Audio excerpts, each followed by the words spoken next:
ਸਤਿ ਸ਼੍ਰੀ ਅਕਾਲ ਦੋਸਤੋ, ਮੈਂ ਤੁਹਾਡਾ ਦੋਸਤ ਹਰਦੀਪ ਦੁਆ। ਸੋ ਦੋਸਤੋ, ਸਾਡੇ ਸ਼ੋਅ ਦੇ ਜਿਹੜੇ ਗੈਸਟ ਹੈਗੇ ਨੇ ਉਹਨਾਂ ਦੀ ਬਾਲੀਵੁੱਡ ਔਰ ਬਾਲੀਵੁੱਡ ਮੂਵੀ ਦੋਨਾਂ ਨੂੰ ਤੁਸੀਂ ਬਹੁਤ ਜ਼ਿਆਦਾ ਪਿਆਰ ਦਿੰਦੇ ਹੈਗੇ ਹੋ। ਇੱਥੇ ਤੱਕ ਕਿ ਜਦੋਂ ਉਹ ਬਿਗ ਬੌਸ ਵਿੱਚ ਗਏ ਤੇ ਉਹਨਾਂ ਦੀ ਰੀਅਲ ਲਾਈਫ ਔਰ ਰੀਅਲ ਲਾਈਫ ਵੀ ਤੁਹਾਨੂੰ ਦੇਖਣ ਨੂੰ ਮਿਲੀ। ਉਹਨਾਂ ਦਾ ਪਾਣੀ ਸੌਂਗ ਆਇਆ, ਤੁਸੀਂ ਉਹਨੂੰ ਵੀ ਬਹੁਤ ਜ਼ਿਆਦਾ ਪਿਆਰ ਕੀਤਾ, ਖਾਸ ਕਰ ਉਹਨਾਂ ਦੀ ਐਕਟਿੰਗ ਨੂੰ। ਜੀ ਹਾਂ, ਤੁਸੀਂ ਬਿਲਕੁਲ ਸਹੀ ਪਛਾਣਿਆ, ਅਸੀਂ ਗੱਲ ਕਰ ਰਹੇ ਹਾਂ ਬਾਲੀਵੁੱਡ ਔਰ ਬਾਲੀਵੁੱਡ ਐਕਟਰਸ ਯਾਨੀ कि युविका चौधरी जी ਦੀ। ਕਰਦੇ ਹਾਂ ਫਿਰ ਸ਼ੋਅ ਦੀ ਸ਼ੁਰੂਆਤ, आओ फिर चलते हैं। Big boss has changed my life personally. काफ़ी बड़ी फिल्में मना कर चुकी थी। अगर किसी भी चीज़ को बड़े दिल से चाहो तो पूरी कायनात उसको मिलाने की कोशिश करती हूँ। झगड़े को अवॉइड करती हूँ जब तक किया जाए, और जब सर से पानी बाहर हो जाता है। हर वक्त को जीना चाहिए क्योंकि कोई भी वक्त वापस नहीं आता है। माता पिता ने साथ दिया है, आज तक वो मेरे साथ खड़े हैं, सब उनकी बदौलत है। आई थिंक अगर वो नहीं होते तो मैं नहीं होती। ਸਤਿ ਸ਼੍ਰੀ ਅਕਾਲ ਮੈਮ।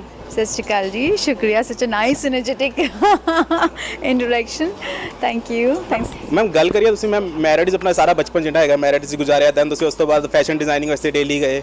ਸੋ ਕਿੱਦਾਂ ਦਾ ਸਫ਼ਰ ਰਿਹਾ ਉੱਥੋਂ ਬਚਪਨ ਤੋਂ ਲੈ ਕੇ ਦਿੱਲੀ ਤੱਕ ਦਾ? माइंड ब्लोइंग सफ़र Rai ji. I think when you don't decide your life कि कहाँ आपको जाना है, तो आई थिंक ऊपर वाला डिसाइड करता है। तो मैं कहना चाहूँगी कि मेरी डिसाइड लाइफ ऊपर वाले ने करके ऑलरेडी रखी थी, and there is no doubt, there is no complain.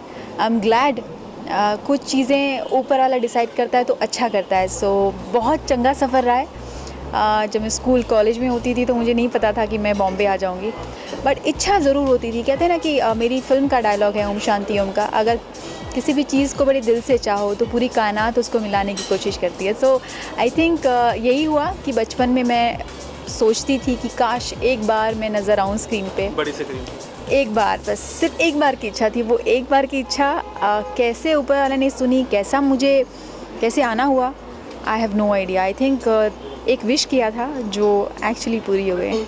बिल्कुल मैम, मैं अभी ओम शांति ओम पे आऊँगा, लेकिन अभी तो हम दिल्ली ही पहुँचे हैं तो लेकिन दिल्ली में जब मैं फैशन डिज़ाइनिंग कर रहे हो तब से आपको जो है काफ़ी ऑफर्स आने लग गए थे, और उस ऑफर्स के दौरान आपको जी का और जी टीवी का ऑफ़र आया, देन MTV का आया, देन उसके बाद भी आपके जो पेरेंट्स हैं फिर उनको कॉल गई कि अपनी बेटी को एक बार भेजिए, ज़रूर कुछ ना कुछ अच्छा होगा, ये काफ़ी कुछ ना कुछ बन के आएगी वहाँ से।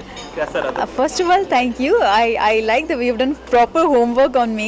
जी हाँ, मेरी एक्चुअली जब मैं फ़ैशन डिज़ाइनिंग कर रही थी तो एक होता है ना कि मैं उस माहौल में पली बड़ी हूँ जहाँ पे फैमिली बहुत मायने रखती है। इनफैक्ट आज भी मैं जो भी काम करती हूँ अपनी फैमिली के साथ डिस्कस करके करती हूँ। तो सेम जब मैंने शुरुआत भी की थी तो शायद यही बोल के की थी कि आप मुझे बुला रहे हैं, आप जी टीवी के लोग जिन्होंने मुझसे बात की थी, एक बार मेरे पेरेंट्स से बात कर लीजिए। अगर उन्होंने हाँ बोली तो डेफ़िनेटली मैं कीन हूँ। एंड वही किया उन्होंने। मेरे फादर को फ़ोन किया जी टीवी की टीम ने, और एक दूसरी तरफ से मुझे एकता कपूर की तरफ से भी ऑफ़र आया MTV के शो के लिए। सो मैं कंफ्यूज थी मैं कहाँ किस में जाऊँ। आई थिंक क्योंकि मेरी फ़र्स्ट ऑफ़र आया था जी टीवी की तरफ से, तो मुझे लगा थोड़ा लॉयल रहना चाहिए। तो डेफ़िनेटली पूरी टीम ने मेरे फादर से बात की, उन्हें समझाया कि हम आपकी बेटी को बहुत प्रोटेक्टिव रखेंगे और अकेले नहीं लेके जा रहे हैं, आपको साथ में लेके जा रहे हैं। अगर आप बुरा ना माने, हम चाहेंगे एंड हम प्रॉमिस करते हैं कि वो बहुत अच्छा काम करेंगी बॉम्बे में।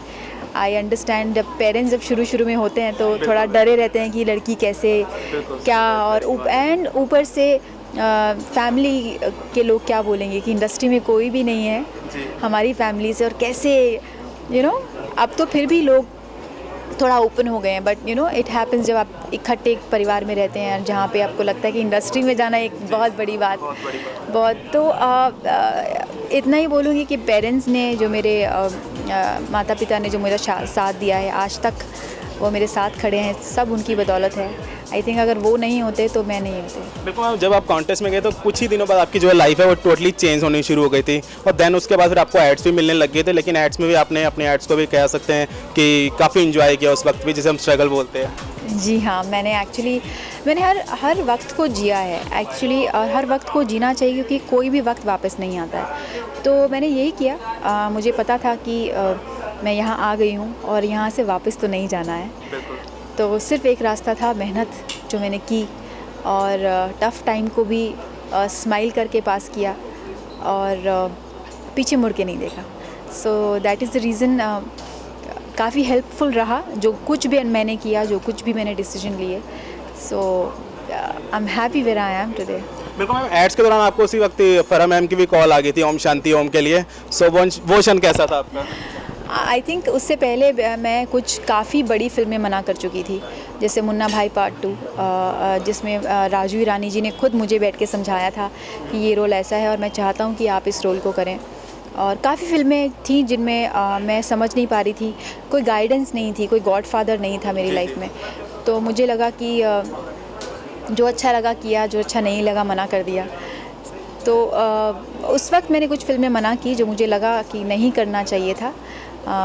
होती हैं बहुत बचकानी हरकतें होती हैं, आपको नहीं पता होता क्या चीज़ कैसे आपके फ्यूचर में काम आएगी. बट आई थिंक उस वक्त एक फ़ेज़ था जब मैंने इतनी फिल्मों को मना किया, और एक फ़ेज़ वो आया जब मेरे पास कुछ भी काम नहीं था. शाहरुख के साथ मैम काम करना कैसा रहा? बिकॉज आप कहते थे, हम सोचते थे कि मैं ये बड़े स्टार्स लोग हैं वो कैसे रहते हो. वहीं जा रही हूँ. जब एक वक्त जब वो आया जब मेरे पास काम बिल्कुल नहीं था, एक दिन फाइनली मैं बैठी हूँ चर्च में, और चर्च में बैठ के हम आस्किंग गॉड, क्रिसमस था वो, क्रिसमस वाले दिन मैं बैठी हूँ, गॉड मेरी लाइफ में क्या हो रहा है, I have no idea where I am going and what kind of project I should do. I am denying जो मुझे चाहिए वो मैं कर नहीं पा रही हूँ. बहुत कन्फ्यूजन आपकी लाइफ में कई बार होते हैं, आपको खुद नहीं समझ में आता आप कहाँ जा रहे हो. So that was a time, I think उस वक्त मैं चर्च में बैठी हूँ, मुझे अब तक याद है. फराह का फ़ोन आया, उन्होंने बोला कि ऐसे ऐसे हैं, आपको मिलना चाहेंगे.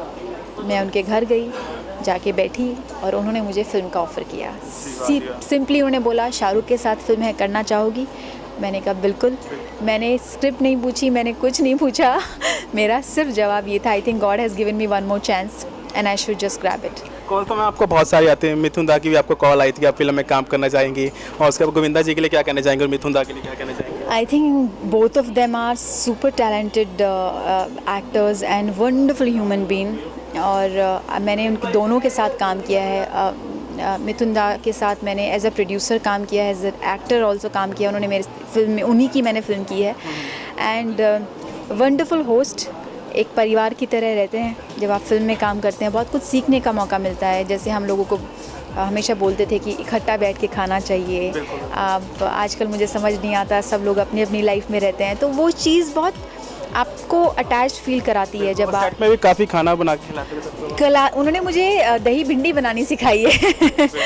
तो मैं पूछती थी कि आप कैसे, उनको बहुत शौक़ है खाना बनाने का. तो ऐसे ऐसे मोमेंट्स होते हैं जो आप लाइफ टाइम में याद रखते हैं. एंड गोविंदा जी, उनका तो अगेन, उनके साथ अगर आप खड़े भी एक फ्रेम में हो तो आपके लिए अगेन बहुत बड़ी बात हो जाती है. इतने टैलेंटेड हैं. जी हाँ, इतने टैलेंटेड हैं वो कि क्या बोलें, आप फ्रेम में सिर्फ देखते रह जाएंगे कि अब वो नेक्स्ट क्या करने वाले हैं परफॉर्मेंस में. उनसे भी बहुत सीखने का मौका मिलता है. And such a nice person, इतने हम्बल इंसान हैं. तो मैं बहुत ही अच्छा लगता है, ऊपर वाले का शुक्रिया बोलती हूँ कि उन्होंने मुझे ऐसा मौका दिया इतने अच्छे लोगों के साथ काम करने का, इतने अच्छे टैलेंटेड लोगों के साथ काम करने का, कि आई am glad. Ma'am, big boss के लिए क्या कहेंगे? कैसे आपने कहा बिग बॉस ने मेरी काफ़ी लाइफ चेंज कर दी थी? जी हाँ, big boss has changed my life personally, क्योंकि इससे पहले लोग मुझे एक्ट्रेस युविका चौधरी के नाम से जानते थे कि ये एक्ट्रेस हैं. लेकिन जब मैं बिग बॉस के बाहर आई तो लोग मुझे पर्सनली जानते हैं कि मैं एक्चुअली कैसी हूँ. और ये मेरा मुद्दा यही था कि लोग मुझे जाने, पर्सनली जाने कि मैं कौन हूँ, मैं कैसे रहती हूँ, मेरी नेचर क्या है. और वो मेरा मुद्दा क्लियर हुआ, और इसलिए मैं बिग बॉस के. आपको गुस्सा भी आया था? बिल्कुल, डेफिनेटली. कुछ चीज़ों के लिए आता है, आना भी चाहिए, आपको स्टैंड लेना चाहिए. लेकिन मैं तब तक उस चीज़ को झगड़े को अवॉइड करती हूँ जब तक किया जाए. और जब सर से पानी बाहर हो जाता है तब मैं डेफिनेटली स्टैंड लेती हूँ, क्योंकि गलत चीज़ के लिए आपको स्टैंड लेना चाहिए. आप तो कैमरे को भी थप्पड़ मार देते थे, रात को सोता हुआ जूम इन मारता था. वो इसलिए क्योंकि मैं बोलती थी आपको टीआरपी नहीं मिलेगी, आप कहीं और जाइए. क्योंकि हम सब के बेड साथ में होते थे, सब लोग शेयरिंग में सोते थे. तो अगर मेरे को पार्टनर थे विकास भल्ला जी, अगर वो इधर सो रहे हैं तो मैं उधर की तरफ सर के सोती थी, और कैमरा फिर भी जूम करता था. मैं बोलती थी कुछ नहीं मिलने वाला है, आप कहीं और फोकस कीजिए जहाँ कपल्स हैं. तो या ऐसी चीज़ें होती थी. बट ठीक है, दैट इज़ द शो.